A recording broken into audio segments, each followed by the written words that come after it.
Was easily the best season we ever had. We won the first round and we held the points lead from the first round to the last round, never lost it. Highest qualifying driver that year, and we did it on the lowest budget that I've had in the past decade, because we actually lost NOS at the time as a primary because they were undergoing major management shifts and they're spending their money elsewhere. And so I was basically on a like quote unquote severance package with them for that season, which was why the car was just all black and had no door sticker. So it was just kind of proving a point that, you know, we didn't have our primary and we were just out there just for the sheer sake of just kicking the shit out of everybody. Yeah, and the helmet, I had the Stilo helmet that year. Like, I don't know, it was just like a whole different like attitude. It was strange. Not in a bad way, but you know, everything was just like, we're all just out here racing, we're doing our best. And like, for some reason, there was just like such like a vengeance that year because of 2013. I just like didn't want there to be like any second guessing that we were the champion that year. The 10th season of the Formula Drift Championship came to a contentious close as Chris Forsberg was outdone by Michael Essa, who took home his first ever championship. But as we enter the 2014 season, Forsberg seems to have a renewed focus and vigor to go along with his matte black 370Z. The first championship, it was different because there was so much more for me to lose in 2009, as in I had a very large lead, and like I had to go out first round and Turk had to win the event and qualify first. There was a big gap. But for this one, it was close. Like Osbo was like starting to chip away that second half of the year. And it was very much like okay, we won our round, he won his round. We won our round, he won his round. It's like, okay, here we go. And then as we met in that semis, like we knew if I went out to him and he won, he would take it. He was in the chase position. Osbo locked and loaded, coming into that front clip. Nice job by both the gentlemen, but Forsberg falling back a little bit, Ryan. Wow, this is a big event right here as Frederick Osbo seems to be getting the better of Chris Forsberg once again. Well, it bears repeating, if Osbo gets the win, it does not mean he grabs the championship. He still has to win the event. Here we go. And Frederick Osbo gets the win. So it was right down there to the end. So it was more stressful. And so, you know, getting knocked out and having to sit there and watch it happen was a terrible feeling, for lack of better words, you know, being out of the car and just waiting for him to mess up or Daigo to beat him. And so once it actually happened, like, yeah, it was just a huge flip in emotions versus like, you know, that 2009 feeling like, okay, just don't mess up, everything's fine, you know, and just get through the event. And yeah, that was a wild ride. Osbo wins, he gets the win and the championship. Daigo Saito gets the win. Well, with Daigo Saito getting the win, Forsberg gets a championship, Osbo in second place, and Forrest Wang in third. You know, Chris in a 17-year career has had many rivalries, probably some more cold-blooded than others.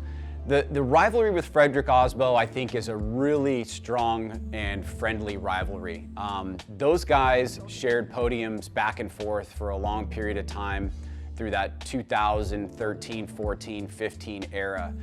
And I think it has given us some of the best drifting that we've ever seen and made both of those drivers more complete. I mean, what's interesting if you look at the trajectory of Chris's career, one of the reasons why he's been able to be on top is that he has had an uncanny ability to adjust to new inputs coming into the series. You see the two big, you know, American manufacturers come into the series with the little privateer. He adjusts, gets third place in his first year. By 2007, he's got a second place in the championship, you know, against the likes of Reese Milling, Samuel Hubinett, and Tanner Faust. You have the Daigo era where in a quick number of years, he adjusts, captures that second championship. And then in arguably the most competitive years prior to James Dean and Peter Vincent coming into the series, he backs up another championship in 2016. And that ability to adjust not only the vehicle make that he's working with, but his driving style, I think, is what has made him, you know, definitely a Hall of Fame drifter. You know, at this point, there's a lot of drivers like starting to win their first championships, you know, from 2009 and on. And so there hasn't been a second championship since 2008. So it was like kind of like reliving 2009 over again, where it was like, okay, like that was like a milestone, being the first grassroots driver to win a championship. Now it's like, okay, here we are 5 years later, the first driver in a long time, I should say, to win that second championship. So it's kind of just showing that we're still in it. The 2014 Formula Drift season left us with the tightest championship chase in recent history. But in the end, it was Mr. Consistency, Chris Forsberg, who was able to fend off Frederick Osbo for a second overall championship.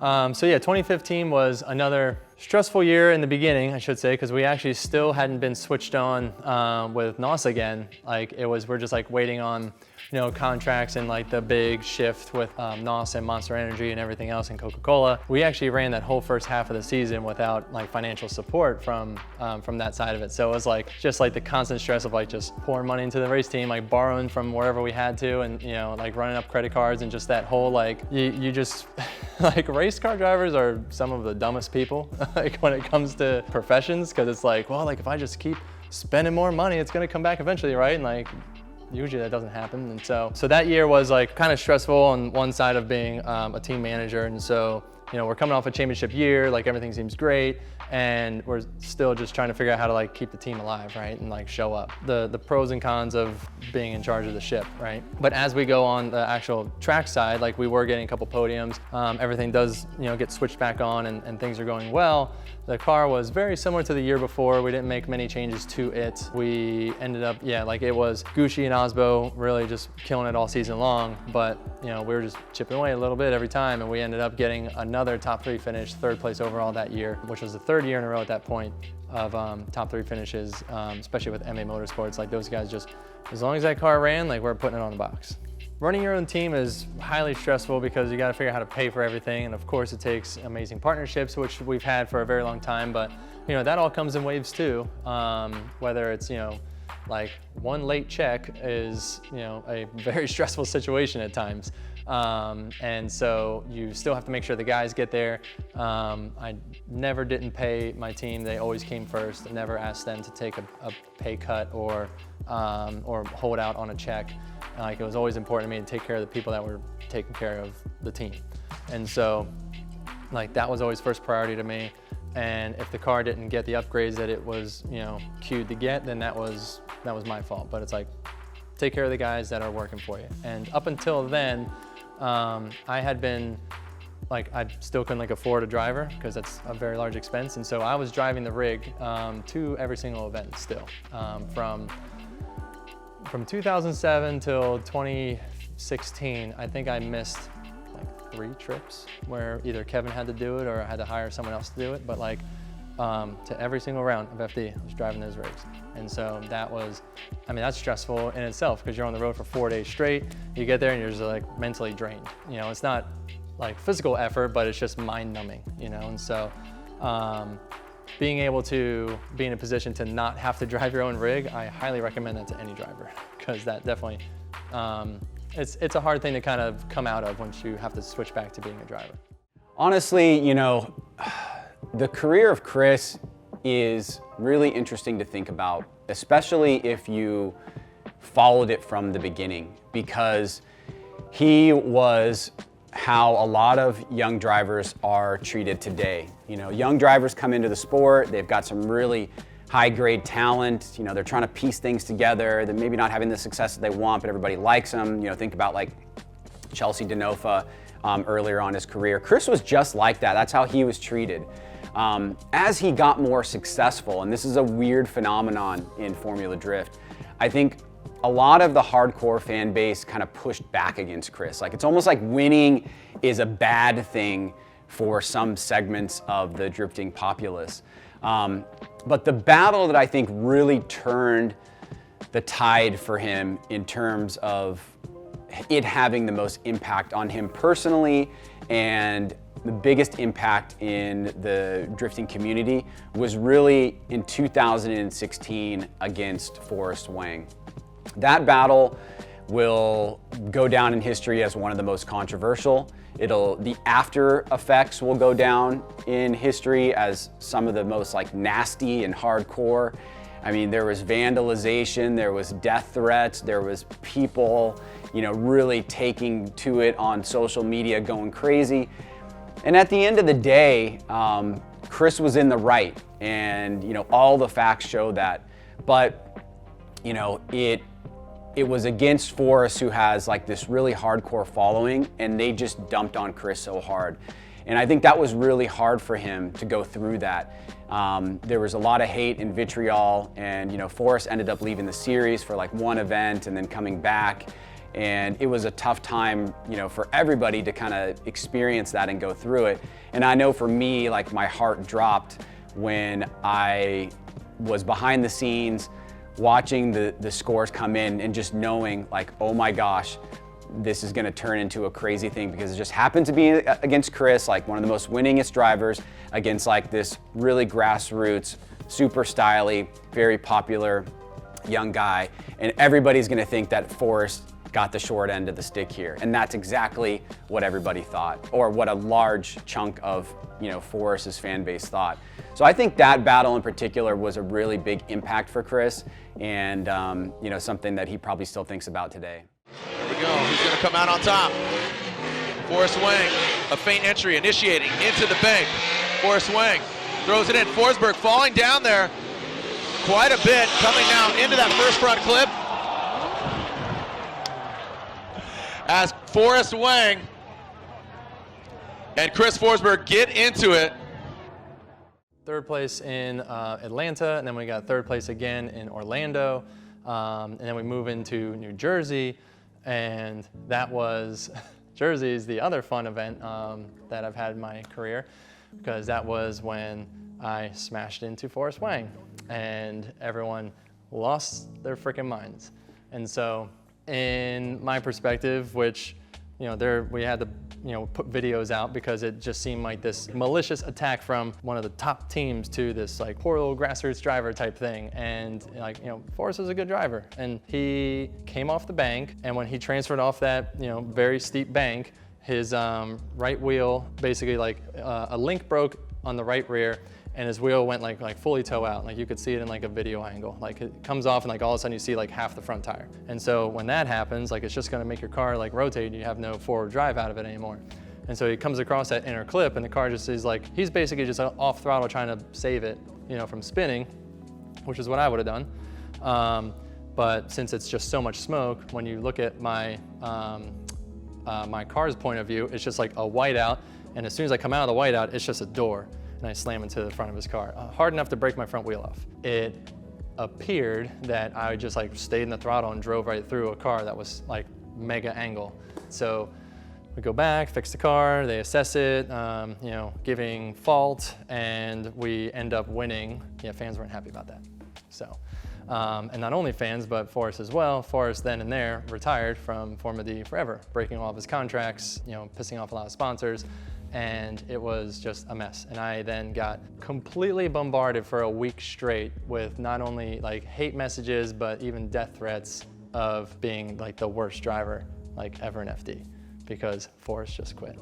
I feel that the right call was made, like, especially like, going back and looking at video, looking at the in-car video, like, we came off the bank with the same angle that we ever did. We knew that he was slower through the course, and so like we're trying to like be on our toes to like not run into him, because my spotter's like, oh, like, he's really slow in his transitions, like, okay.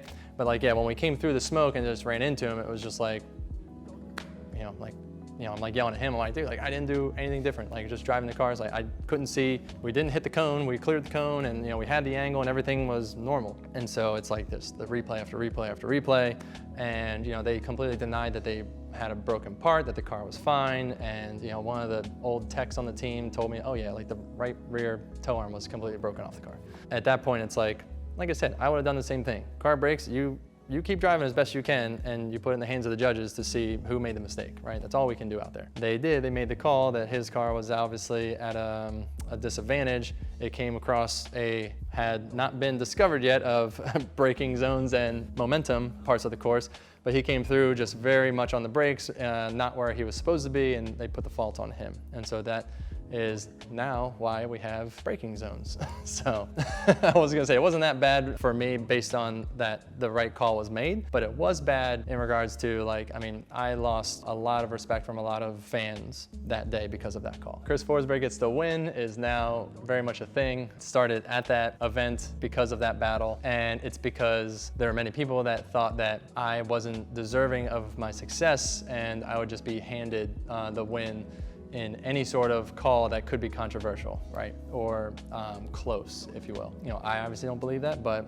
at that point it's like, well, what are you gonna do? Just like play into it. You can't stop them, you know? So like that hashtag and that saying and whatever has been going on for, 4 years now.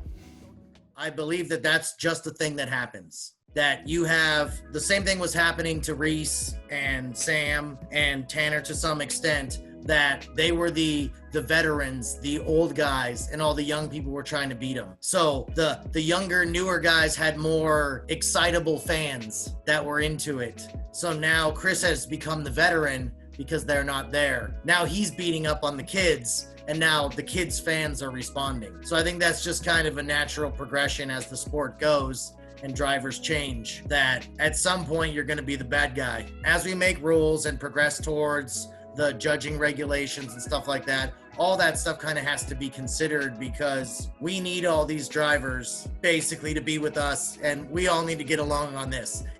But it's too hard. If it's too much freedom, it's too hard for you to explain how they're judged. So at some point you have to rein it in a little bit, because you have to have it make sense to the fans. If it's so complicated because there's so much freedom and so much nuances, it doesn't help anybody.